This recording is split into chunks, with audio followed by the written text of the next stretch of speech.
আচ্ছা সাকিবিয়ান ভাইরা বোনেরা, প্রথমেই একটা বিষয় আমাকে একটু কমেন্ট করে জানাও তো, মেগাস্টার শাকিব খানকে কি তোমরা সব সময়ের জন্য অ্যাকশন অবতারেই দেখতে চাও?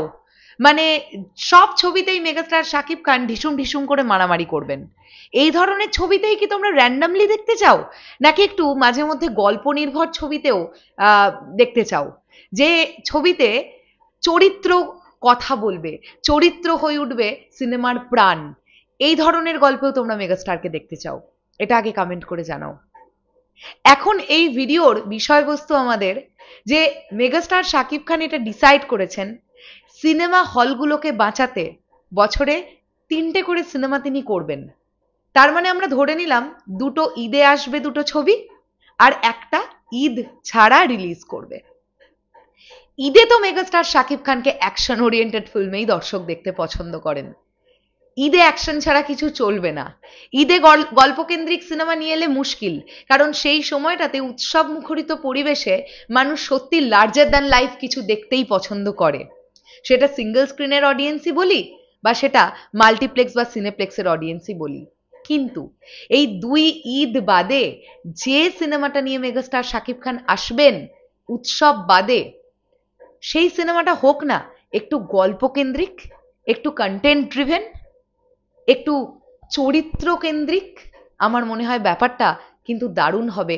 আর কোথাও গিয়ে আমার মনে হয় মেগাস্টার শাকিব খান হয়তোবা এইরকমই একটা প্ল্যানিংয়ে তিনি এগোতে চাইছেন, যে 2 ঈদে তিনি ধুমধুমার সিনেমা করবেন, আর একটা যেটা এক্সট্রা থাকলো সেটা তিনি করতে চলেছেন একটু গল্প নির্ভর সিনেমা। হ্যালো আমার সাকিবিয়ান ভাইরা বোনেরা, চলে এলাম আরো একটা নতুন ভিডিও নিয়ে। আশা করছি তোমরা সকলে খুব ভালো আছো।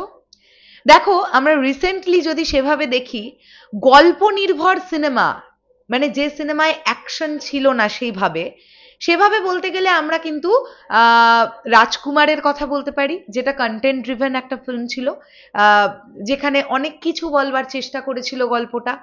আচ্ছা, এছাড়াও আমরা দরদের কথাও বলতে পারি, দরদও কিন্তু একটা কন্টেন্ট ড্রিভেন ফিল্মই ছিল, মানে যেভাবে দরদের গল্পটা বলবার চেষ্টা করা হয়েছিল, গল্পটা খুব ভালো ছিল, দেখানোটা বাজে হয়েছিল, সেটা আলাদা দিক।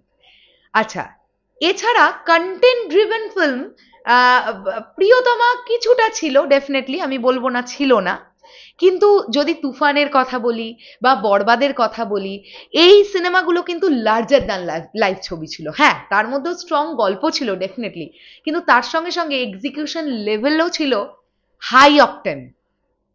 সেখান থেকে দাঁড়িয়ে এই যে রাজকুমারের কথা বলি বা আমরা দরদের কথা বলি, দরদ ঈদ ছাড়া এসেছিল, মেকিং ভালো ছিল না, তেমন ব্যবসা করতে পারেনি।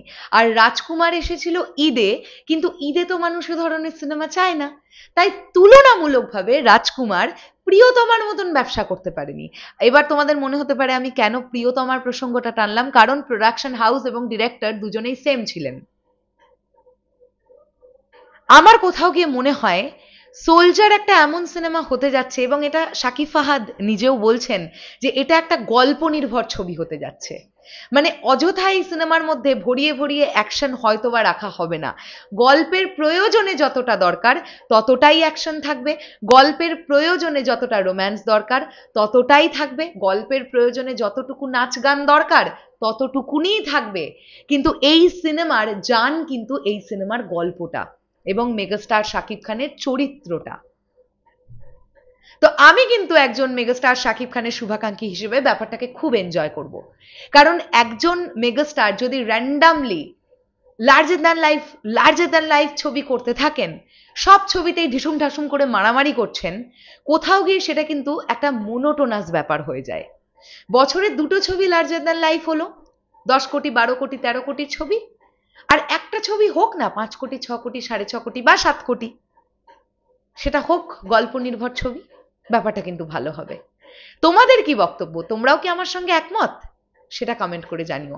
তবে চলে যাওয়ার আগে আমি এটাই বলতে চাই, ঈদে কিন্তু নন অ্যাকশন ফিল্ম আনলে হবে না।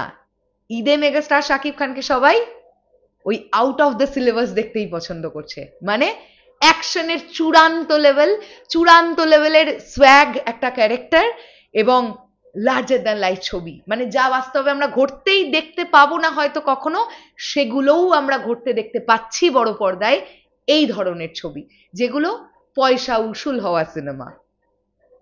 শেষ করলাম ভিডিওটা, আসছি আবার খুব শিগগিরই নতুন কোনো ভিডিও নিয়ে। তাহলে এখনের জন্যে টাটা। হ্যাঁ, তোমাদের মন্তব্যটা কিন্তু কমেন্ট বক্সে প্লিজ লিখে যাও সাকিবিয়ান ভাইরা বোনেরা।